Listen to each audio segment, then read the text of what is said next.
Boubacar Sanogo of Energie Cottbus did a one-man, three-goal demolition job on SC Paderborn. Bonjour, ce matin nous sommes en compagnie du footballeur international Boubacar Sanogo. Bonjour Bouba. Bonjour. Merci d'être avec nous ce matin. C'est un plaisir.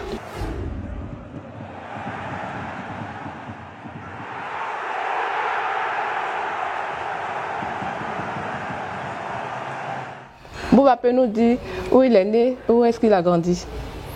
Je suis né à Demokro et j'ai grandi à San Pedro.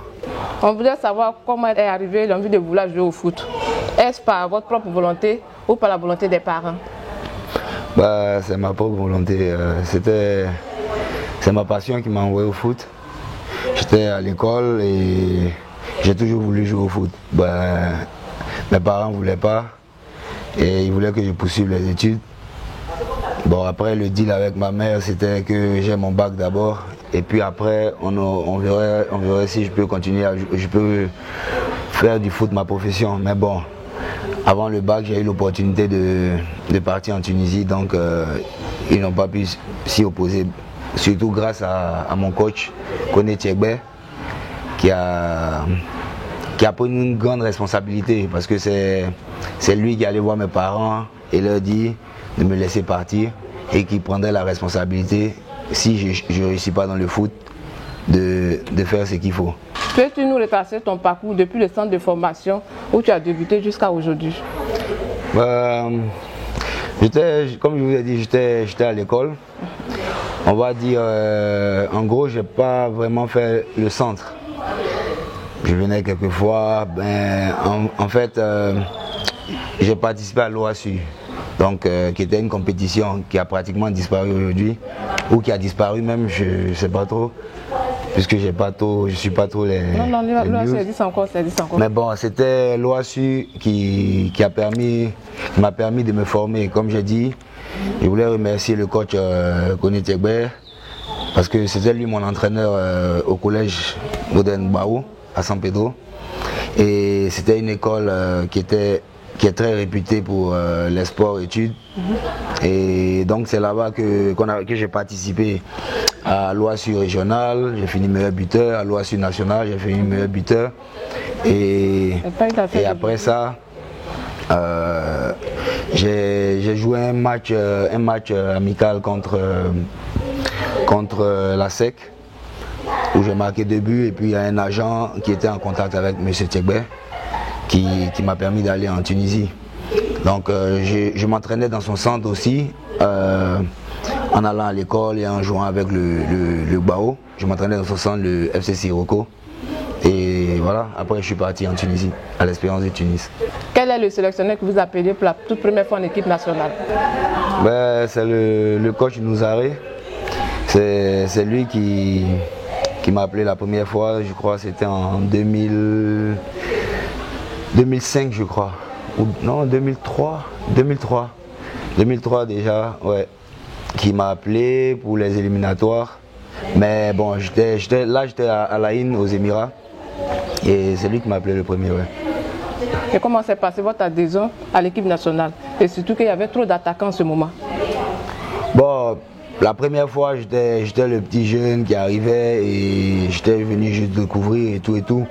J'avais pas participé au match, j'étais en tribune, mais j'ai participé au stage et tout. Et en fait, il y avait trop d'attaquants, c'est un peu après. C'est à partir de 2006 que j'ai commencé à intégrer un peu la sélection. Mais ça s'est toujours bien passé. Il y avait beaucoup d'attaquants comme dans tous les clubs. Hein. Il y a toujours beaucoup d'attaquants et il y a une concurrence qui est normale. Mais ça s'est bien passé. Okay. Lors de la CAN 2008 au Ghana, on a vu que vous êtes vraiment imposé. Vous étiez le meilleur buteur de l'équipe nationale devant Didier Drogba. Qu'est-ce que ça vous a fait comme sensation? J'ai plus trop les statistiques. Je sais que j'ai fini par le meilleur buteur de la CAN 2008 au Ghana. Ok, à égalité peut-être, la CAN 2008. Et ouais, c'était une belle sensation. Surtout que la CAN n'a pas été Très facile pour moi, mais bon, on était dans notre rôle de remplaçant, donc c'était un plaisir réel de pouvoir, en tant que remplaçant, marquer autant de buts.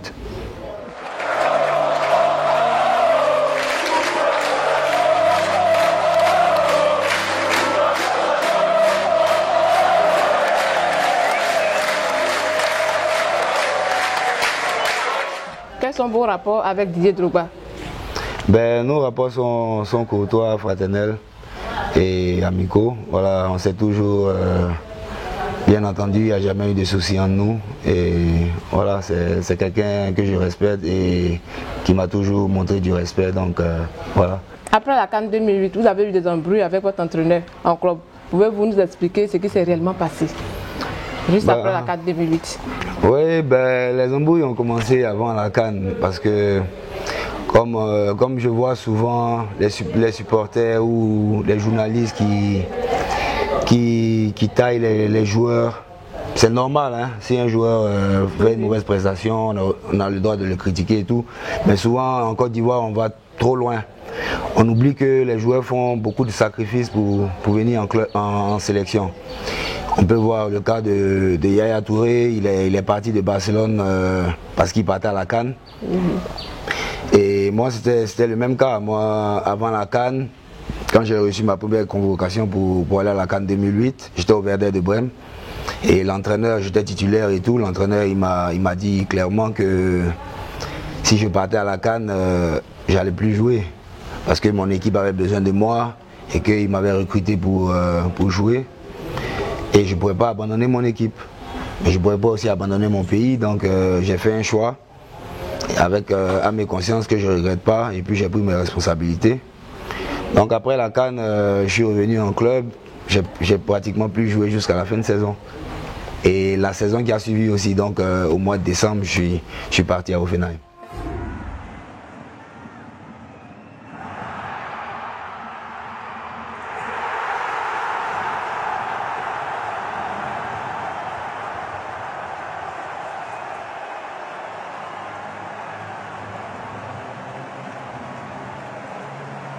Vous avez eu une mésaventure dans un club français et finalement ça s'est terminé au tribunal. Qu'est-ce qui s'est passé? Bah, c'est une période sombre de ma carrière parce que je suis arrivé à Saint-Étienne, c'est Saint-Étienne le club. Je suis arrivé à Saint-Étienne, je me suis blessé à la cuisse. Ça a été mal soigné, on m'a fait revenir trop vite parce que le club avait mis beaucoup d'argent sur moi. Et après la blessure s'est répétée à chaque fois. Donc c'était devenu quelque chose de, on va pas dire chronique, mais la blessure n'était pas véritablement guérie. Et donc j'ai galéré comme ça 1 an. Et puis la deuxième saison, pareil, ça n'arrêtait pas. Et j'étais obligé de faire une opération pour pouvoir commencer à jouer. Et après ça, je devais partir à la Coupe du Monde, je n'ai pas pu parce que j'étais encore blessé. Et le club, au bout de ma dernière année de contrat, ils m'ont mis de côté. Et après quelques mois, ils ont rompu le contrat de façon unilatérale. Donc on est parti au tribunal pour régler. Et Dieu merci, j'ai eu gain de cause au tribunal. Parmi tous les clubs dans lesquels vous avez joué, quel est le club qui vous a véritablement séduit? Bah, c'est le club de Al Ain aux Émirats Arabes Unis. Ah bon? C'est le club où j'ai pratiquement tout gagné. J'ai gagné le championnat 2 fois. Félicitations. Merci. La Champions League d'Asie, la première fois dans l'histoire du pays. Et puis voilà. Donc c'est le club qui m'a vraiment marqué. De tes débuts jusqu'à aujourd'hui, quel était le meilleur souvenir? Bah, il y a 2 souvenirs. Il y a la première sélection, il y en a plusieurs. Il y a la première sélection. Au pays avec la Côte d'Ivoire. Il y a le premier match de Champions League. Le premier but en Champions League. Voilà, il y a tellement de choses. Bon. Mais je vais dire, si je prends tout ça, je vais retenir la Champions League avec les Émirats Arabes Unis, avec Al Ain. Et votre pire souvenir? Mon pire souvenir, c'est ce que j'ai vécu avec Saint-Étienne. Voilà. Le traitement qui a été pour moi injuste, qui m'a été réservé par les dirigeants de Saint-Étienne. Depuis que vous êtes footballeur professionnel, avez-vous pu réaliser tous vos rêves? On ne réalise jamais tous ses rêves, mais je pense que j'ai quand même réussi à atteindre beaucoup d'objectifs.